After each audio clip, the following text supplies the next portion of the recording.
Dalam tes resmi MotoGP di Jerez pada hari Senin pasca balapan, Pecco Bagnaia hanya berada di urutan ke-17, jauh di belakang rekan setimnya, Marc Marquez, yang keluar sebagai yang tercepat dengan catatan waktu 1 menit 35 detik. Ia mengaku program pengujiannya terganggu oleh angin kencang. Dalam tes tersebut, Bagnaia mencoba beberapa komponen yang telah digunakan oleh Marquez dan menyetujui 2 evolusi teknis untuk digunakan di Le Mans pada GP Prancis yang dijadwalkan pada 9 hingga 11 Mei mendatang. Angin merusak uji pengaturan, terutama di tikungan-tikungan cepat, ungkap Bagnaia. Bagnaia keluhkan tiupan angin yang mencapai 30 km per jam di Jerez, membuat perbandingan data menjadi tidak akurat. Saya tidak merasakan perubahan apapun, ujarnya. Akhirnya, Bagnaia kembali menggunakan setup dasar dan fokus menguji komponen yang sebelumnya sudah digunakan oleh Marquez. Saya tidak sempat mencobanya di Thailand karena masalah logistik. Yang lain, kurang meyakinkan, akan kami evaluasi ulang di Aragon. Bagnaia telah menyetujui 2 peningkatan yang dianggapnya cukup memuaskan, meski tidak menyebutkan bagian mana secara spesifik.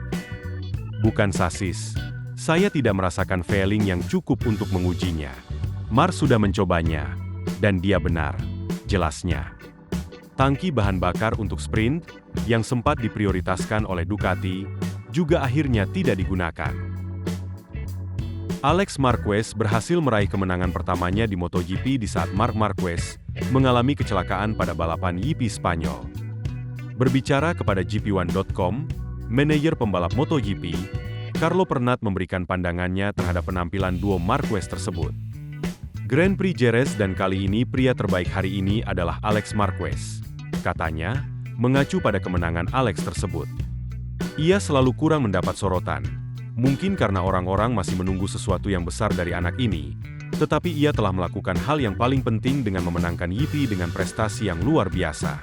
Ia adalah pembalap yang tangguh, yang telah memenangkan 2 kejuaraan dunia. Dan ia berada dalam tim dengan teknisi yang mungkin merupakan yang terbaik, atau setidaknya termasuk yang terbaik di dunia. Ia telah menunjukkan bahwa dirinya kuat secara mental. Saya akan mengatakan sesuatu yang mungkin terdengar seperti penistaan dalam dunia olahraga. Tetapi saya pikir Alex lebih kuat secara mental daripada saudaranya Marc, ujar Pernat membandingkan. Pernat kemudian meluruskan maksudnya tersebut agar tidak disalahpahami. Marc jelas memiliki bakat alami yang luar biasa. Mungkin hanya Quartararo yang bisa mendekatinya. Tapi dalam hal mental, Alex benar-benar kuat. Dan sangat sulit memiliki seorang kakak seperti Marc, yang telah memenangkan 8 kejuaraan dunia, dan tetap mampu bersaing dengannya meskipun memiliki hubungan saudara, jelasnya. Lebih lanjut, Pernat menjelaskan bahwa lawan terberat Marc adalah dirinya sendiri. Kami selalu mengatakan bahwa, selain lawan nyata di lintasan, lawan terbesar Marc adalah dirinya sendiri. Bahkan terkadang ia terlalu memaksakan diri.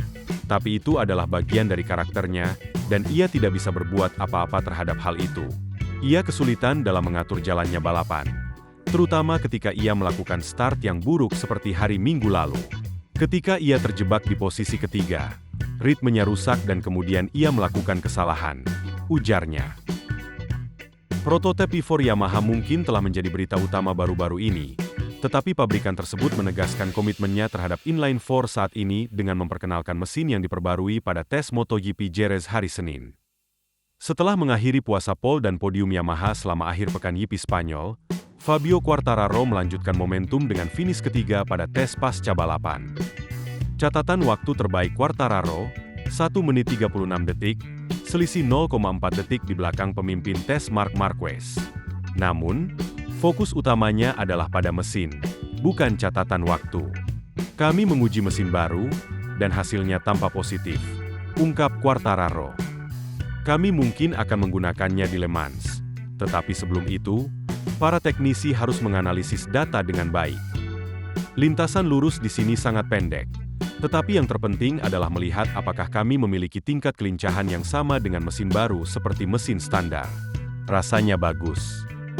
Kami masih butuh sedikit waktu lagi untuk memahami kelebihan sebenarnya dari mesin ini.